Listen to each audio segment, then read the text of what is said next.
Agencies के अंदर, digital marketing agencies में इनके प्रीमियम वर्जन चलाए जाते हैं। तो ये मशहूर कंपनी और ऊबर सजेस्ट वगैरह हो गया, ऊबर सजेस्ट का भी लोग प्रीमियम ले लेते हैं, वो भी अच्छा बताता है। सैम उसका भी काफ़ी अच्छा आउटपुट देखने को मिलता है। मतलब इनका ही ये कंपनी है जो कीवर्ड रिसर्च के लिए आपको सुविधा प्रोवाइड करती है। जैसे Href हो गया, फ्री कीवर्ड जनरेटर कैसे हो रहा है, पर ज़्यादा इंफॉर्मेशन बताएगा नहीं, लिमिटेड चीज़ें बताएगा। कोई भी चीज़ आप इससे भी चाहे सर्च कर सकते हैं। इसका प्रीमियम वर्जन भी आता है Href का, जिस पर मैं आप कोई भी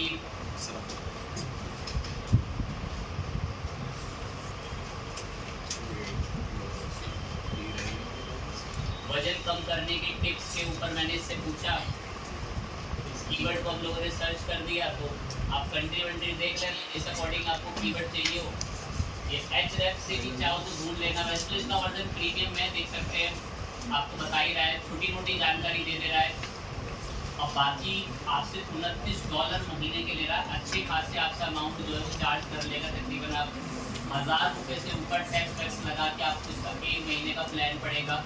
और अगर आप साल वगैरह के लिए खरीदते हैं तो कम में पड़ता है। एक प्यारी लाइन बोल दूंगा, कंपनियों के पास इनके प्रीमियम सब्सक्रिप्शन होता है और वो लॉगिन दे देती है अपने एम्प्लॉय। अब यहाँ से भी आके ढूंढ लेना, कोई दिक्कत की बात नहीं है। मैंने Href पर आकर बोला कि वजन कम करने की टिप्स के ऊपर कीवर्ड लिखना है। अगर आप भूल के भी बस काम करना है, इसकी कीवर्ड डिफिकल्टी बहुत क्या है। आपको कुछ नॉर्मल, कुछ स्लो वगैरह देखने को मिलते हैं, थोड़ा बहुत और रिजल्ट देखना हो तो साइन अप वगैरह कर लेना, ये भी थोड़ा आपको गाइड कर देगा। अभी मैं कीवर्ड के ऊपर मेरा बिल्कुल बात करने की इच्छा नहीं है, मैं किसी और पॉइंट टॉपिक के ऊपर बात करना चाहता हूँ। मैं बात करना चाहता हूँ कंटेंट लिखने के ऊपर, थोड़ी सी बात आर्टिकल लिखने के ऊपर। क्या सर हम चैट जीपीटी से ही कंटेंट लिखवाएंगे तो सही है, या हम गूगल से किसी का कंटेंट कॉपी पेस्ट करें सर वो सही है? मैं आपको कोशिश करूँगा कि हल्के हल्के लेवल पर थोड़े गाइड करता रहूँ कि कैसे आप काम करोगे। तो तरीके देखना, मैं कोशिश करता हूँ एक वर्डप्रेस लॉगिन कराए मिल जाए, उसी में आपको काम दिखा सकूँ।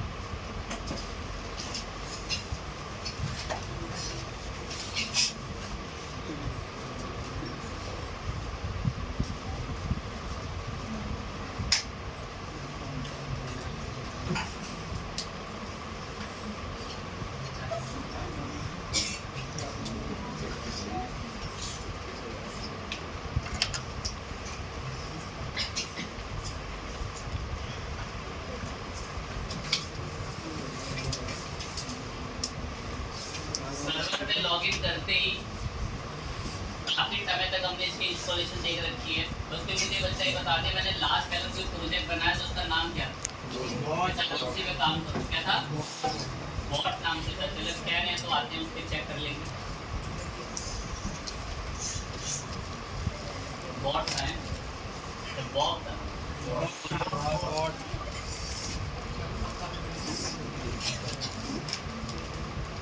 ओपन होने देते हैं, टाइम लेता है फर्स्ट टाइम।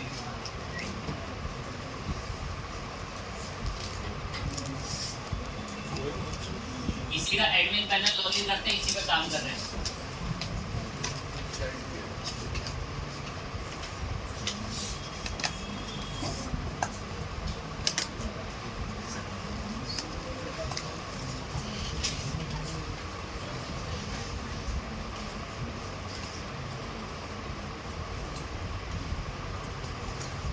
अपडेट तो बहुत आ रखे हैं, अभी समय नहीं है। आप एक बार साइट को आपको विजिट करके दिखाते हैं। यहाँ पर एक ब्लॉग का सेक्शन होता है, इसमें ब्लॉग वगैरह प्रॉपर आर्टिकल्स आते हैं।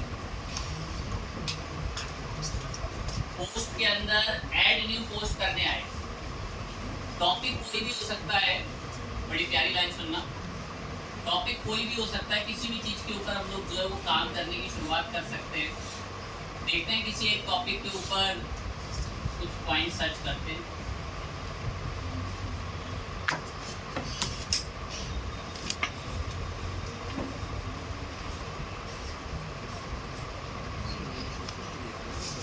मैं एक टॉपिक सोच रहा हूँ जिसके ऊपर मैं अभी काम करूंगा। What is data science? मैं डेटा साइंस क्या है उसके बारे में एक आर्टिकल लिखना चाहता हूँ। अब हल्का सा अगर यहीं पर स्पेस देता हूँ, पता चलता है कि लोग ये भी सर्च करते हैं। Is data science in short भी लोग सर्च करते हैं, what is data science life cycle भी लोग सर्च कर रहे हैं। अब मेरे को बढ़िया कीवर्ड चुनना है तो मैं आपको आदत डलवा चुका हूँ, बोल चुका हूँ कि अब आप जब काम करें तो आप किसी ना किसी टूल की मदद ले लें कि उस कीवर्ड पे कितना ट्रैफिक है, क्या उसमें काम करना रिलायबल रहेगा भी या नहीं रहेगा। अगर ऊपर सजेस्ट से पूछने आ गया कि भाई क्या मेरा इस पे काम करना सही है व्हाट इज डेटा साइंस पे, तो देखिए ऊपर सजेस्ट हमें क्या बताते हैं।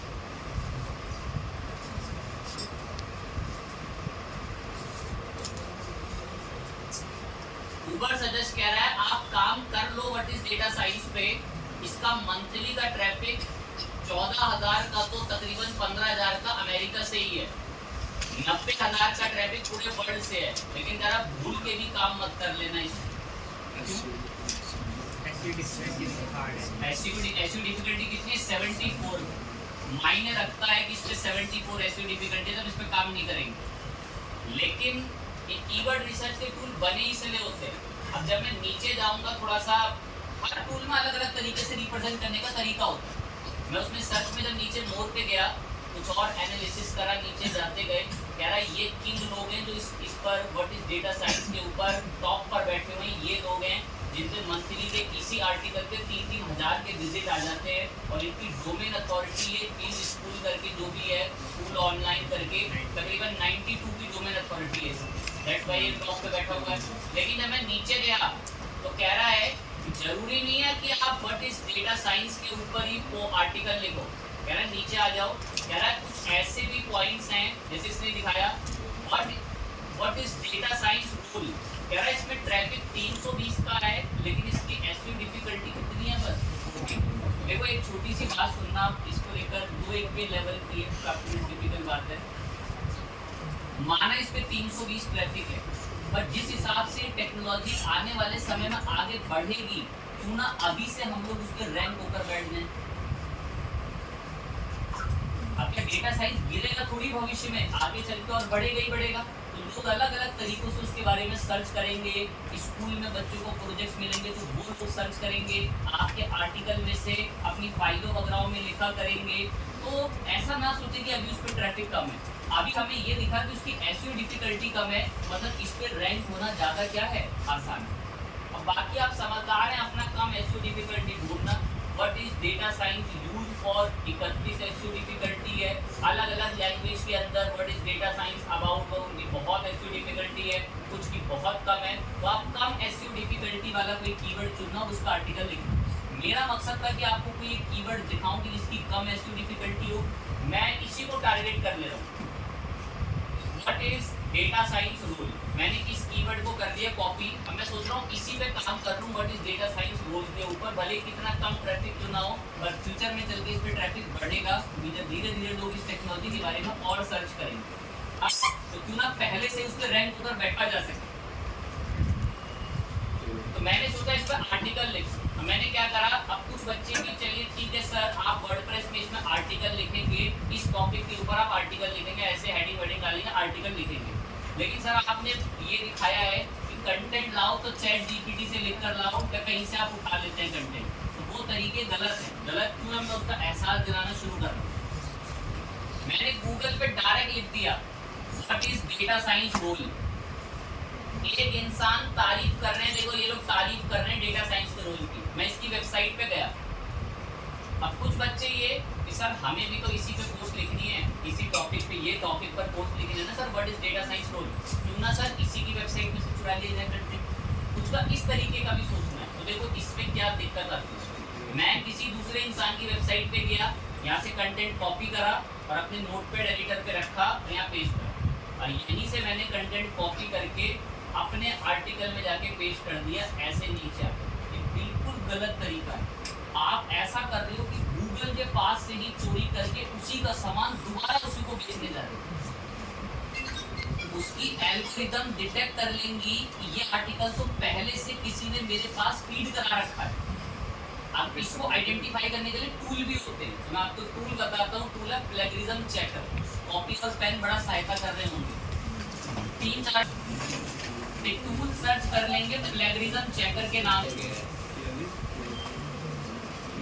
काम होता है कि हमारा कोई ऐसा आर्टिकल जो हमने लिखा है कहीं वो पहले से गूगल पे तो नहीं है, इसको चेक करो। अब प्लेगरिज्म चेकर के देखो टूल्स हैं, ये डुगली चेकर भी बहुत अच्छा है, लेकिन ये स्मॉल एसईओ टूल वाला सबसे पुराना है। ये कुछ टूल्स हैं प्लेगरिज्म चेकर के। फिर बोल रहा हूँ ये क्या करते हैं, मैं इनकी वेबसाइट पर गया स्मॉल एसईओ टूल के ऊपर, ये कह रहा है आपने कोई आर्टिकल लिखा है तो वो आर्टिकल मेरे पास पेस्ट करो। मैंने पेस्ट करा, कह रहा है आर्टिकल लिखा है तो मेरे पास पेस्ट करो, मैंने इसके पास पेस्ट करा। और यहाँ नीचे आके कहता है कि इसका प्लेगरिज्म चेक करो। अब इसका प्लेगरिज्म चेक करने का मतलब ये है कि कहीं ये आर्टिकल में जो लाइंस हैं, जो डेटा है, वो पहले से गूगल पे तो नहीं है। और आप तो जानते हैं कि जो मैंने इस पे ये पेस्ट करके बताया है ये हमने यहाँ से भी उठाया। अब जब मैंने प्लेगरिज्म चेकर को बोला क्या ये यूनिक कंटेंट है, इसको चेक करो इसका प्लेगरिज्म, तो देखो ये चेक करके क्या बताएगा, बता देगा पूरा कंटेंट फेक है। तुरंत इसने मुझे बता दिया कि आपने जो कंटेंट दिया है पूरा कंटेंट प्लेगराइज्ड कंटेंट है। प्लेगराइज्ड बोले तो प्यारी हिंदी लाइन में कि ये कंटेंट ऑलरेडी पहले से गूगल पे है। यूनिक कितना है ये कंटेंट? 0। यार आपने कुछ मेहनत से तो काम किया नहीं, 0 यूनिक कंटेंट है। यार जो आपने कंटेंट दिया है ना मुझे, ये ऑलरेडी किस इंसान की वेबसाइट का उठाया हुआ कंटेंट है, वो उठा के मैं बता सकती है। और मैं इस पर क्लिक दबाता हूँ तो देखो सीधा उसी की वेबसाइट पर लेकर आ गया। यार ये चोरी का कंटेंट है, आपने कहीं से उठाया इस कंटेंट को। ये टूल है एकदम, ये एक टूल है तो बस हमारी ये मदद करता है कि बता देता है कि अगर आपने कोई आर्टिकल किसी ने आपको दिया और बोला कि इसको पब्लिश कर दो, तो आपने उसको टूल में चेक कर लिया, प्लेगरिज्म चेक करके एक स्मॉल एसईओ टूल। प्लेगरिज्म का बहुत कहीं से भी चेक, किससे भी कर लो, डुगली चेकर से भी कर लो, सेम ही है। आप अगर किसी की वेबसाइट से चोरी करके कंटेंट उठाते हो तो ये यहाँ से उसको चेक कराओ एक बार, अपने आप आपको पता चल जाएगा कि जो आपका थेफ्ट करा हुआ कंटेंट है उसको टूल डिटेक्ट कर लेते हैं और बता देते हैं कि ये प्लेगराइज कंटेंट है। कभी भी जानना हो, चलो मैं आपके लिए बदल भी देता हूँ टूल, मैं डुगली चेकर पे भी आ गया और डुगली चेकर पर आके ये हमने पेस्ट करा। मैं इसको बोल रहा हूँ डुगली चेकर को क्या ये कंटेंट यूनिक है, पहचानो। तो मैंने इसको ऐसे बोल दिया आई एम नॉट रोबोट बता के चेक प्लेगरिज्म, तो देखो ये क्या रिपोर्ट देता है, लोड लेता है और यहाँ पर ये यूनिक बताता है और यहाँ पर ये बताता है कि कितना ये बेसिकली फेक कंटेंट है।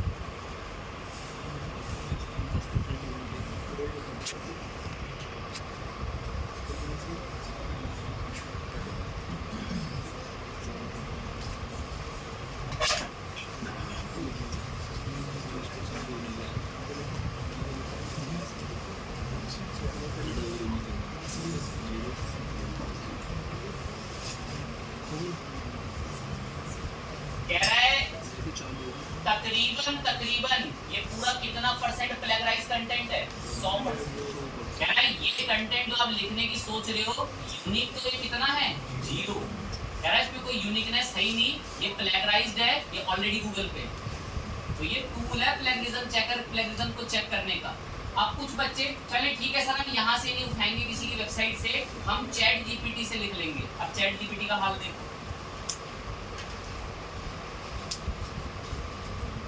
मैं इसको प्रॉम्प्ट दे रहा हूँ, टाइम लगेगा लिखने में, देखते रहें, फिर भी आपकी भी आदत हो जाएगी कहानी।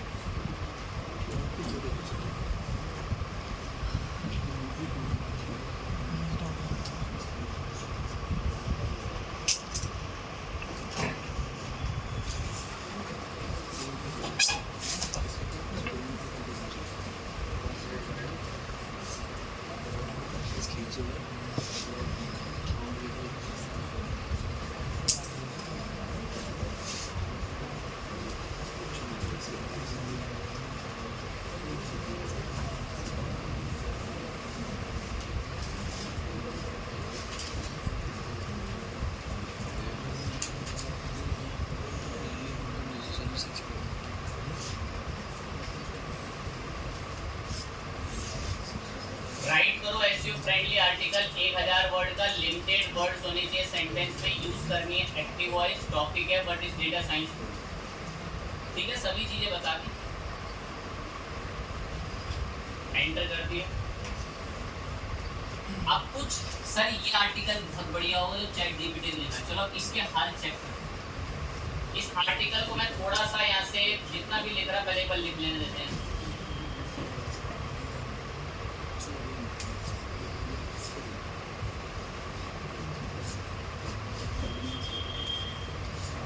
सब बच्चों को ऐसा लगता है कि ये आर्टिकल लिख रहा है बिल्कुल ठीक और बिल्कुल अच्छा लिख रहा है।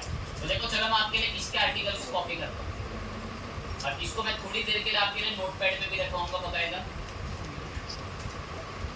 एक नोटपैड की फाइल और खोल देंगे। आप सुनिए, ये कंटेंट है जो चैट जीपीटी से लिखवाया है और ये कंटेंट किसी की वेबसाइट से उठाया था। उठाने पर तो साफ पता चल गया प्लेगराइज मिल जाता है। चलो चैट जीपीटी के थोड़े से कंटेंट, इतना कंटेंट चैट जीपीटी का मैं कॉपी कर रहा हूँ और पूछता हूँ टूल पे आके, ये रहा प्लेगराइज टूल। प्लेगरिज्म के लिए प्लेगरिज्म के टूल पर आए,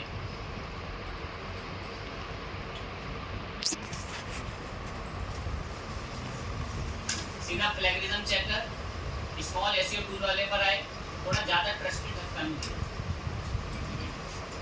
इसमें मैंने पेस्ट करा है डेटा, ये रहा। अब मैं पूछ रहा हूँ भाई स्मॉल एसईओ टूल के प्लेगरिज्म चेकर से मैं जरा पता करना चाहिए इसमें प्लेगरिज्म कंटेंट है। तो देखो चैट जीपीटी के कंटेंट को क्या बताया, बराबर रहता है, प्लेगराइज तो ज्यादा ही होगा, क्या कभी यूनिक ज्यादा तो कर दे।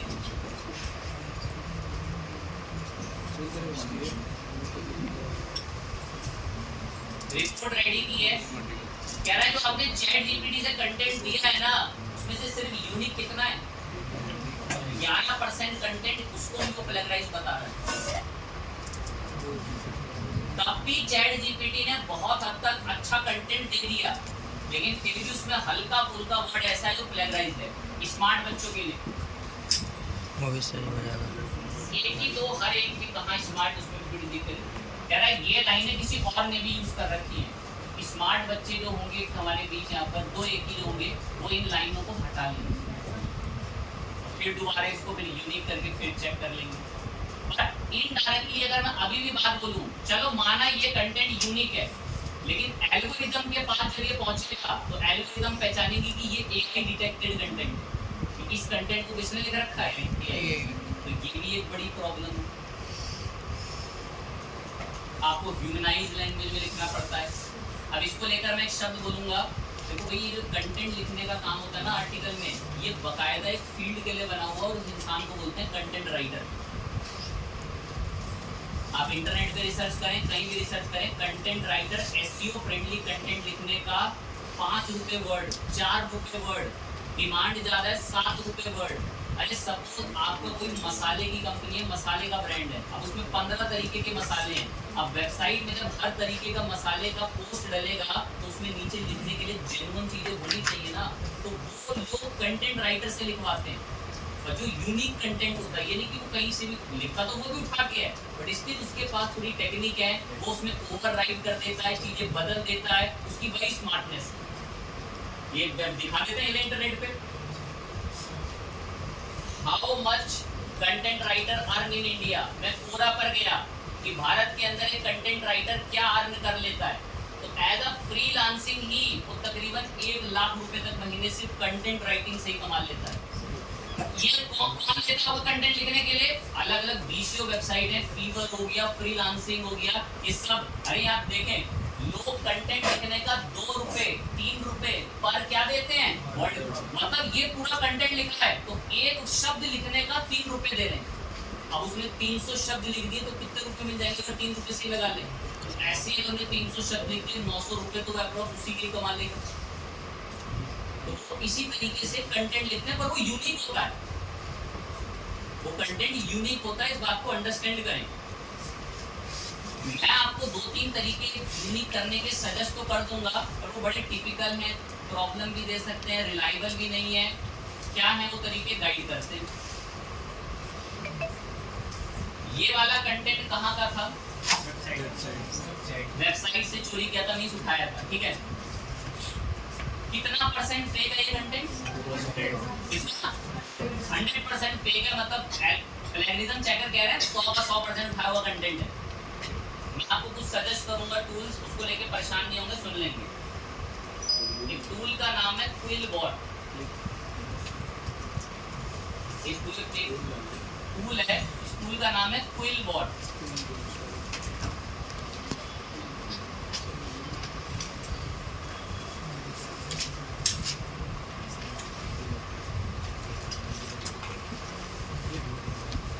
बड़ी प्यारे लाइन में। अब देखिए इंग्लिश के साथ ऐसा है ना कि उसके एक वर्ड के और वर्ड बड़े लिमिटेड हो पाते हैं, बट फिर भी चले आपको समझाते हैं, सुन लेंगे। हमें परेशानी फेस कर रहे हैं, और परेशानी ये है चैट जीपीटी से लिखा है आधा एआई जनरेटेड मिलता है, आधा फेक मिलता है गूगल पे लिखा हुआ। किसी की वेबसाइट से उठाए साफ पहचान जाते हैं पैरेंट जो चोरी का कंटेंट है। इसीलिए मैं टूल पर आ गया, क्विल बॉट पे। क्विल बॉट का एक फीचर मिलता है पैराफ्रेजर के नाम से, बाजू में दिख रहा है मेरे माउस में पैराफ्रेजर, मैंने इस पे क्लिक करा, कह रहा लाओ मुझे बराबर में कुछ टेक्स्ट दो, मैं उसको थोड़ा सा यूनिक बना के दूंगा। मैंने चोरी वाला जो कंटेंट था थोड़ा सा उठाया, चोरी इन द सेंस किसी की वेबसाइट से उठाया, ये भी कहीं वहां चोरी हो गई, इनका ध्यान नहीं, वो पूरी बात पे ध्यान नहीं, चोरी वाली बात पे ध्यान रखना। ये मेरा काम का बात हो गया, और कुछ नहीं सुनेगा, इसी को सुनेगा सबसे पहले। अब ये नहीं दूसरे के साथ कितने काम की बात हो गई। मैंने दो पैराग्राफ का डेटा यहाँ से कॉपी करा और मैं क्विल बॉट के पास गया। क्विल बॉट, मैं इस कंटेंट को ना थोड़ा सा यूनिक बनवाना चाहता हूँ। कह रहा है मेरी लिमिट एक बार में 125 वर्ड पे काम करने की है, बाकी बड़े पे प्रीमियम वर्जन में 125 में थोड़ा थोड़ा इनफ कराना। आप सुने, कह रहा मैं इस कंटेंट को यूनिक बना दूँ। कह रहा मेरा प्रेशर पे क्लिक दबाओ, एक लिमिटेशन सेट कर दो, इतना एक लिमिटेड लेवल पर उसके सिनोनिम्स बदलने, बलिदान देते हैं। हिंदी में शायद उम्मीद करते हैं हर एक बच्चा समझता हो कि पर्यायवाची शब्द क्या होते हैं, उसको इंग्लिश में बोला जाता है, ठीक है, एक ही शब्द के कई मतलब, ठीक है। आगे बढ़ते, लेकिन इंग्लिश एक ऐसी भाषा है ना कि इसमें हर शब्द के डिफरेंट मतलब बहुत कम होते हैं। सुन ले कि वो इंग्लिश में ऐसा कुछ कह रहे हैं, हिंदी में पानी के कम से कम 5 पर्यायवाची हैं, इंग्लिश में पानी का एक भी कोई आप डिफरेंट सिनोनिम्स नहीं बता सकते। इंग्लिश के अंदर थोड़ा ना लिमिटेड सिनोनिम्स वगैरह होते हैं, बस ये मैं इसकी लाइन बोली थी मैं। आप सुने ध्यान से एक बार, हिंदी को आम लाइन में समझने की गलती ना करें, उन लोगों ने आम बना रखे। आप सुनेंगे बड़े गौर से, ये टूल है क्विल बॉट। मैं इस पे गया, मैंने बोला भाई ये कंटेंट हमने किसी की वेबसाइट से उठाया था, इसको थोड़ा यूनिक बना दो। कह रहा पैराफ्रेजर पे क्लिक करो, अभी थोड़ा बहुत बनाता हूँ। मैंने क्लिक दबा दिया, लग गया काम पे, थोड़ा सा इस कंटेंट को यूनिक बना रहा है बाजू में।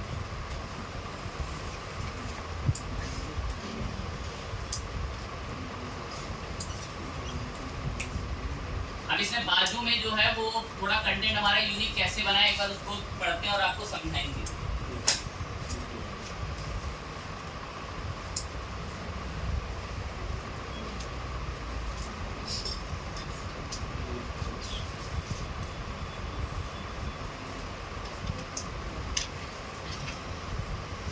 लाइन लिखी है, a data scientist is an analytics professional who is responsible for collecting, analyzing and interpreting data to help drive decision making and organization। कह रहा कोई भी बड़ा डेटा उसको कलेक्ट करके उसको एनालिसिस करने का और उसके कुछ नए डिसीजन लेने का काम करने में हेल्प करता है किसी ऑर्गेनाइजेशन का डेटा साइंटिस्ट। उसी लाइन को बदल के डेटा साइंटिस्ट इज एन, उसका देखो कैसे बदला, an analyst specialist known as data scientist. उसी लाइन को बदल के is in charge of gathering, वो एक इंचार्ज रहता है गैदर करने का और डेटा को इंटरप्रेट करने का, और किसी भी ऑर्डर में उस डेटा को एक फॉर्मेट में या एक तरीके से एक अच्छे डिसीजन मेकिंग में कन्वर्ट करने के लिए और उस ऑर्गेनाइजेशन को उससे सपोर्ट मिले। घूम फिरकर बात यही थी, बट स्टिल उसको एक डिफरेंट लाइन में रिप्रेजेंट करा इस क्विल बॉट को। लाइन उसको आप और कुछ भी लिखवा दे, मैं आपकी समझदारी के लिए कोई इससे छोटी लाइन भी लिखवा दूंगा। जैसे हम यही पैराफ्रेजर पर ही आए, मैं इसको कोई एक छोटी सी लाइन देता हूँ समझाने के लिए, ताकि आप एक लाइन से अगर अच्छे समझे तो वहाँ से आप बेहतर तरीके से अंडरस्टैंड कर पाएं। कोशिश करते हैं आपके लिए कोई लाइन वगैरह उठाएं और वो आपको समझाएं। एक स्लोगन लाइन, एक स्लोगन लाइन उठाई कि अगर आप एक इंसान को एजुकेट करते हैं, एक कोई भी इंसान है उसको एजुकेट कर रहे हैं, तो एक तरीके से आप आने वाली जनरेशन को एजुकेट कर रहे हैं। जस्ट यहाँ से हमने लाइन इतना कट कर देंगे। अब कह रहा अगर आप किसी आदमी, किसी औरत, किसी को भी एजुकेट करते हैं तो आप एक जनरेशन को एजुकेट कर रहे हैं। मैं इसको थोड़ा बदल के दिखाना, मुझे इसी में थोड़ा फेरबदल करके दिखाऊं। You teach a man, a generation educated when a woman is educated। अब बात तो इसने देखो घुमाई, पर यहाँ पर उसने एक प्रॉब्लम अगर कर दी। तो मेरे को एक डीमेरिट आपको उसका अंडरस्टैंड कराना था कि अगर आप इससे चेंज कराएंगे तो पूरी 100% उस पर डिपेंडिंग नहीं होगी, आपको भी फिर वो आर्टिकल एक बार पढ़ना पड़ेगा। अब इसने you educate a man, you educate a women. अब यहाँ पर एक हमें ना फुल स्टॉप लगा के अब मैं इससे बोलता। अब इसने एक फुल स्टॉप की वजह से पूरा सेंटेंस खराब कर दिया। अब हम पैराफ्रेजर पे दोबारा से गए। अब ये लॉगिन के लिए अगर कहेगा तो किसी के थ्रू लॉगिन कराएंगे।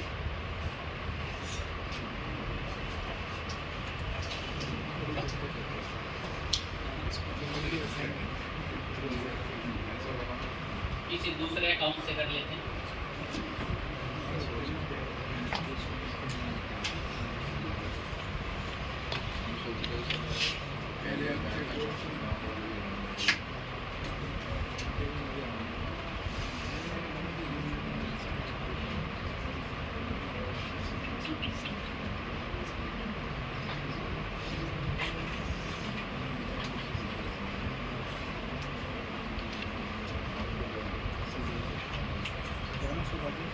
आप ध्यान लगाएं। अब फुल स्टॉप के बाद इसको प्रॉपर एक सेंटेंस दिया। अब पैराफ्रेजर बोलेंगे।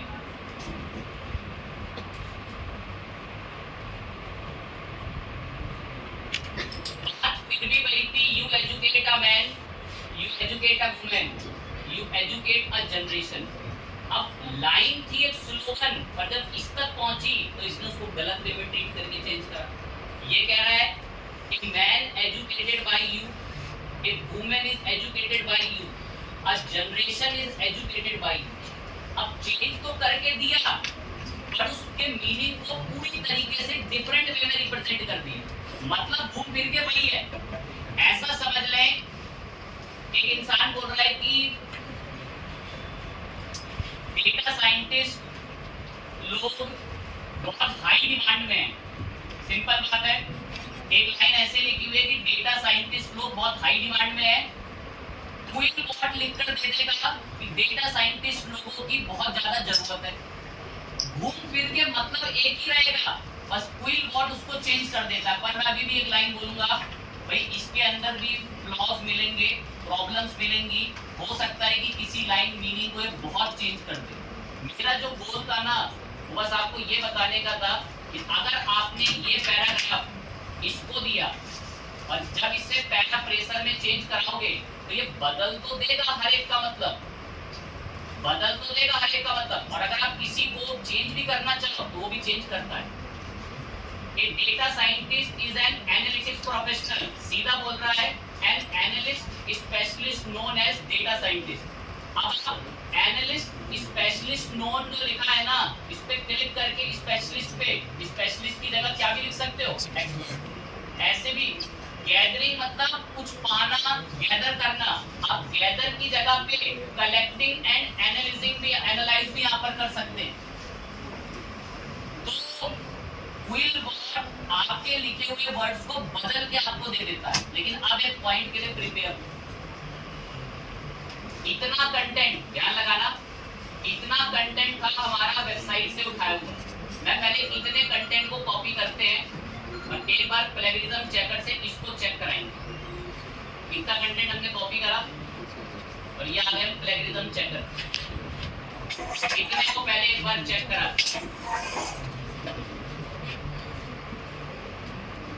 स्मॉल एसईओ वाले से करा लेंगे। ये आगे पेस्ट करा, ये वेबसाइट का उठाया हुआ डेटा पहले देखो इतने में कितना परसेंट बताता है। फिर जो क्विल बॉट ने दिया है उससे चेक करेंगे। अभी जो डेटा मैंने इसको दिया कह रहा है इसमें से तकरीबन 80% डेटा प्लेगराइज्ड है, एक तरीके से 100% ही मानकर चले। लेकिन जो क्विल बॉट ने दिया ना, आप देखो ये बराबर में क्विल बॉट ने दिया है, इसको कॉपी किया और अब इसको यहाँ पर हम पेस्ट करेंगे। ये वाला डेटा हटा के ये रिपीट, ये वाला डेटा क्विल बॉट का है, क्विल बॉट ने इसको कन्वर्ट किया था। अब देखो उसको तो 100% बोल रहा था कि वो थेफ्ट का डेटा है, अब इसको चेक करते हैं इसमें कितना परसेंट होगा। कुछ परसेंट मात्रा इसमें भी रहती है।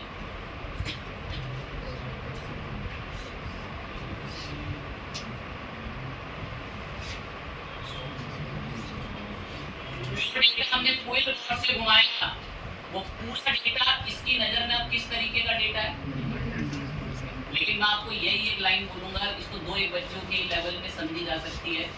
वो आपके लेटर्स कह रहे हैं, वो आपके वर्ड्स और सेंटेंस को थोड़ा टिपिकल जरूर बना देते हैं। वहां भले ही आए दूसरे उसमें, लेकिन थोड़ा सा टिपिकल उसको बना देते। इस बात का ध्यान रखें। स्मार्ट बच्चों के लिए एक और लाइन बोलूंगा। देखो एक छोटी सी बात बताऊंगा, ये कंटेंट किसी की वेबसाइट से चोरी करा हुआ कंटेंट था, लेकिन क्विक बॉट में इसका मतलब घुमाकर इसी कंटेंट को हमने क्या कर लिया, थोड़ा सा 20 मिनट 25 मिनट लगा के आप एक बार कंटेंट को पढ़ जरूर लेना। अगर ये तक कितना बलिदान दे रहा है आपके लिए, कह रहा अगर इन ऑर्डर, कह रहा अगर आपको ये ऑर्डर वर्ड यहाँ पे बुरा सा लग रहा है तो आप ऑर्डर की जगह विद अ द गोल इस तरीके के वर्ड भी दे सकते हो जो उसमें वहां पर ठीक लगेंगे। तो अगर आप कोई भी ऐसा वर्ड, फंक्शन हो गया, आर कंबाइंड करके हो गया, इट्स कंबाइंड लिखा हुआ आ रहा है, कंबाइंड की जगह आप क्या भी लिख सकते हैं, इट्स।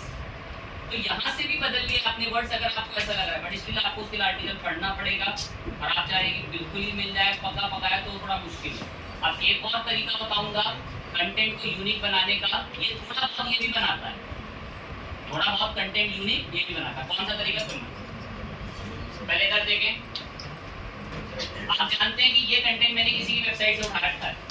अब इसमें से ये सारा कंटेंट मैंने कॉपी करा, एक तरीका सुनना और कंटेंट को यूनिक बनाने का। ये पहले बहुत जेन्युइन था, ये जो तरीका मैं बता, इस पर आना है। पहले तो मुझे बताओ कि ये जो मैं खुलू ये सामने कंटेंट है, कहाँ से लाया था मैं, ये कंटेंट कितना परसेंट प्लेगराइज्ड है, 100% थेफ्ट का है, चोरी का। मैंने कॉपी करा और मैं गूगल ट्रांसलेट पे गया, दो टैब पे खोल लिया मैंने गूगल ट्रांसलेट, दो टैब पे। अब सुने, पहले टैब में मैंने उस डेटा को पेस्ट करा, पेस्ट करने के बाद इसको मैंने एक लैंग्वेज में कन्वर्ट करवा लेना है, हिंदी में। ध्यान लगाना, जो मैंने किसी की वेबसाइट से डेटा उठाया था मैंने उसको किस में कन्वर्ट करवा लिया, हिंदी में। हिंदी से कॉपी करा, क्या करा, हिंदी से और दोबारा से ट्रांसलेट पर आकर उसी को हिंदी से, ध्यान लगाना एक बार, हिंदी से अब की बार मैं एक बार स्पेनिश में कन्वर्ट कर दिया। किसमें कर दिया, स्पेनिश। स्पेनिश को कॉपी करा, अब उसी कंटेंट को दोबारा से पेस्ट करके फिर कौन सी लैंग्वेज में कन्वर्ट कर लिया, अब वो इतनी लैंग्वेज में घूमने के बाद इसमें बहुत सारे वर्ड्स के मीनिंग पूरी तरीके से डिफरेंट होंगे। अब यही चोरी का जो कंटेंट था इसको एक बार कॉपी करते हैं और अब आएंगे इसका प्लेगरिज्म चेक करने की ये कितना यूनिक बना। जो स्मार्ट बच्चे हैं, एक लाइन, उस कंटेंट को मैंने दो से ऐसी भाषाओं में कन्वर्ट कर दिया कि उसको बहुत ज्यादा अपने मीनिंग को उन्हीं के अंदर फेरबदल करके चेंज करना पड़ा होगा, बट वो गलत नहीं कर रहा था उसने। अब जब मैं पेस्ट करता हूँ तो देखते हैं कितना परसेंट इसने यूनिक बनाया उसको। आप तो जानते हैं कि शुरू से वो कितना परसेंट कंटेंट फेक था, 100%। अब देखते हैं कितना इसने बनाया है कब यूनिक।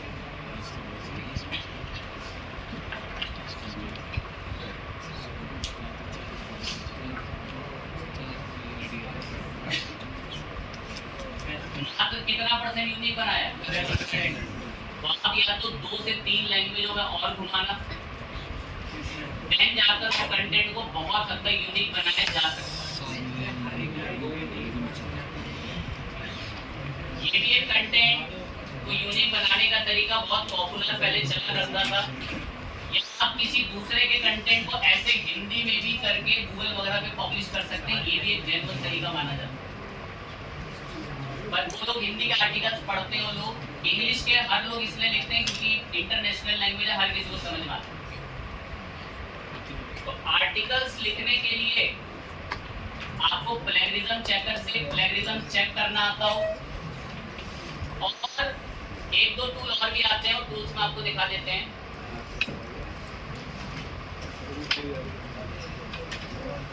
AI कंटेंट डिटेक्टर, अगर शुरू से पॉइंट पर ध्यान है, ये वेबसाइट से उठाया था और ये वाला कंटेंट कहां से लिखा था, चैट जीपीटी आई।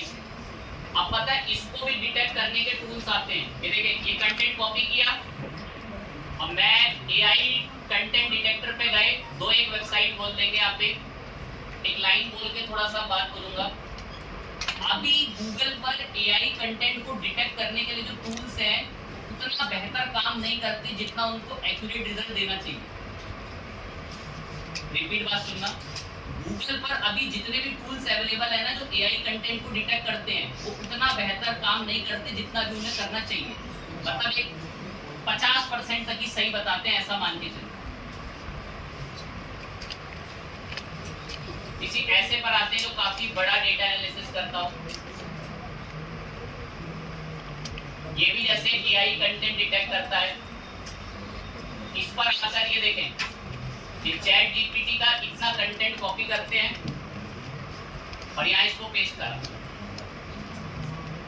और इसको स्कैन करवाते हैं कि ये कितना कंटेंट इसमें AI जनरेटेड है।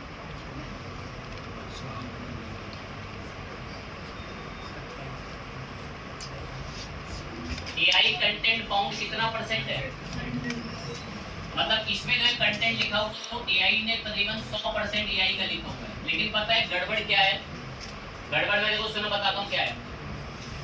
ये कंटेंट किसी की वेबसाइट का उठाया हुआ है, इसको कॉपी करते हैं और देखो अब इसको पूछेंगे, अब दूसरा कंटेंट पेस्ट करो और इसको पूछ रहे हैं,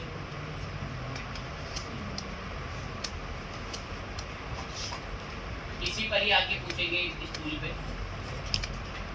अब ये कंटेंट किसी की वेबसाइट का था, इसको स्कैन कराते, इसके लिए देखो क्या रिपोर्ट बनाता है, कह रहा है ये कंटेंट आपने लिखा हुआ है, स्कैन में कर चुका हूं यहां से, ये कंटेंट कितना परसेंट AI डिटेक्टेड है। तो एक छोटी सी लाइन के अंदर वही बात है कि अगर आप चैट जीपीटी से लिखाओगे तो वो AI जनरेटेड पहचान लेता है। आपके पास दो से एक रास्ते यही हैं, या तो आप क्विलबॉट से मीनिंग को घुमाओ, या गूगल ट्रांसलेट से किसी दूसरी लैंग्वेज में ट्रांसलेट करके आर्टिकल लिख रहे हैं, या तो आप उसी गूगल ट्रांसलेट पे 2 से 3 बार तरह तरह से आर्टिकल्स को घुमाकर जो है वो पब्लिश करके लिखते हैं, अलग अलग लैंग्वेज में कन्वर्ट करके। तो आर्टिकल्स लिखने के लिए जो काम करने में हमारी मदद करते हैं ये टूल्स, इन टूल्स को हम लोगों ने अभी देखा। अब इंटरनेट पर तो देखें बस टेक्नोलॉजी का रिसोर्सेज का काम क्या है, एक चीज नोटिस करना, देखो ऐसे भी टूल्स हैं। AI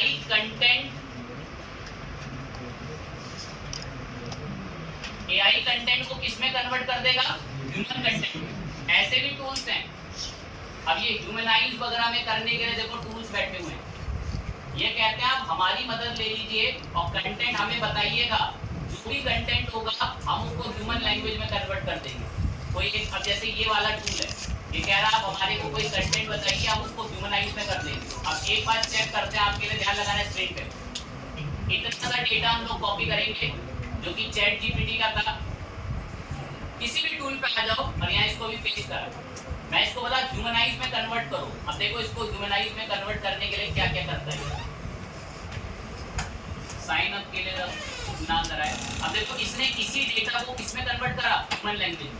चेक करते हैं, अगर कॉपी करने देगा तो अच्छी बात है, नहीं तो अकाउंट बनाना मुझे टाइम प्रोसेस बहुत, अब दे तो रहा है वैसे बढ़िया, चलो कॉपी कर दिया। अभी हमें टूल पर आए थे तो बोल रहा था कि मैं दावा करता हूँ, मैं बता दूंगा कि वो AI कंटेंट है या नहीं। अब देखो इसको पेस्ट करते हैं, ये पेस्ट हो गया। ये वो कंटेंट है जो मैं भी एक टूल से लेकर आया हूँ जिसने दावा करा है what is the jobs of data science करके, कि मैं ह्यूमनाइज कन्वर्ट कर देता हूँ। अब देखो ह्यूमनाइज जब इसने कन्वर्ट करा, ये रहा वो what is the jobs of data science. अब मैं चेक कराता हूँ क्या ये एआई कंटेंट है या नहीं। अब जब इसको स्कैन करते हैं तो देखो क्या रिपोर्ट आ रहा है, तो ये भी कह रहा है कि अभी भी ये डेटा कितना परसेंट है, 100%। टूल्स को देखो हर एक चीज के आपको इधर उधर मिलेंगे, बट स्टिल प्रॉब्लम ये है कि ये एआई कंटेंट और एआई टू ह्यूमन कंटेंट में अभी जो टूल्स बने हैं उनके रिजल्ट 50% ही एक्यूरेट चीजें बताते हैं। अदरवाइज एल्गोरिथम डिटेक्ट कर लेती है कि वो एआई जनरेटेड है। आपकी आदत यही हो कि या तो आप फुल बॉट से कंटेंट को घुमा के लिख रहे हैं, तो आप उसे थोड़ा बहुत पढ़ें और पढ़ने के बाद फिर पब्लिश करें। तो कंटेंट लिखना और आर्टिकल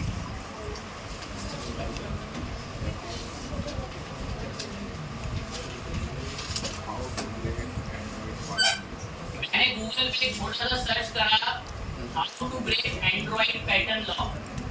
मैं एंटर प्रेस करता हूँ, अब रिसोर्सेज तो बहुत सारे सब बताएगा, चीजें इंफॉर्मेशन दे रहा है, पर मैं कुछ यूनिक टाइप के रिजल्ट्स आपको दिखाने के लिए कोई दूसरे और डेमो पर भी चलूँ।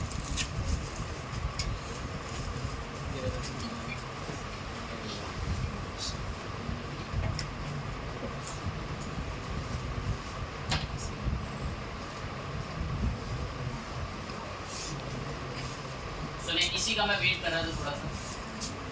मैंने गूगल पे सर्च करा how to break Android pattern lock. अब यहाँ पे कुछ इस तरीके से ना आर्टिकल्स बनकर आते हैं, और देखो यहाँ एक बात लिखी हुई है नोट, ये जो रिस्पॉन्स दिया जा रहा है वो किसके द्वारा दिया जा रहा है, ये। अब मैं थोड़ी सी बात समझाता हूँ। अभी इसमें ना बड़े तरीके से कोई रिजल्ट आया नहीं, मैं कोई और रिजल्ट फाइंड करता हूँ जो कि एक ऐसे ब्राउजर या कोई डिफरेंट यूनिक टैब वगैरह पे करते हैं जिसमें कोई एक्सटेंशन ना इंस्टॉल, एक्सटेंशन ना हाइड कर देते हैं चीज़ों। तो मैं एक्यूरेट इन्फॉर्मेशन चाहता हूँ।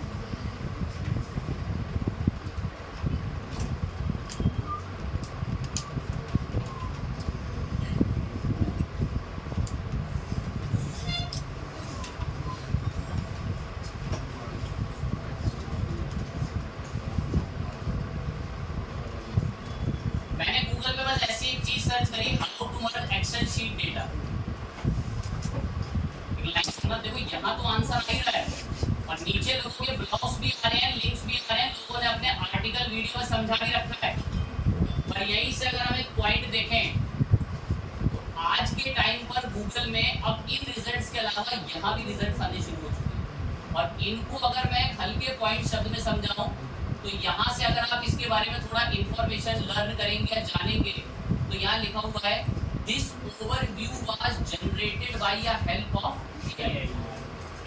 एसईओ आज के टाइम पर एक ऐसे टर्न पे भी हो चुका है कि इंफॉर्मेशन किसी के भी ब्लॉग से उठकर आ सकती है, और वो इंफॉर्मेशन को उठा के ला रहा होगा एआई। सर्च इंजन भी अपने एल्गोरिथम्स के अंदर अब एआई को फॉलो कर रहा है कि किसी के आर्टिकल को टॉप पर दिखाया जाए ना दिखाया जाए वो तो एक बाद का विषय, वो नीचे आएंगे, और यूजर को इंफॉर्मेशन टॉप पर उसकी मेन चीज बता दो और वही मेन चीज एआई उसको गाइड करके बता रही। तो पॉइंट को इस पे में अंडरस्टैंड करना है कि तो अब आपको गूगल पे कीवर्ड्स और एक रिसोर्स के अलावा एआई जो है वो चीजें समझा रहे हैं। अब इसके अंदर भी जो आधी से ज्यादा इंफॉर्मेशन है मैं बता रहा हूँ, ये बराबर में रखी है, ये गूगल की एल्गोरिथम नहीं लेकर आई, इनको अपने आप एआई लेकर आए।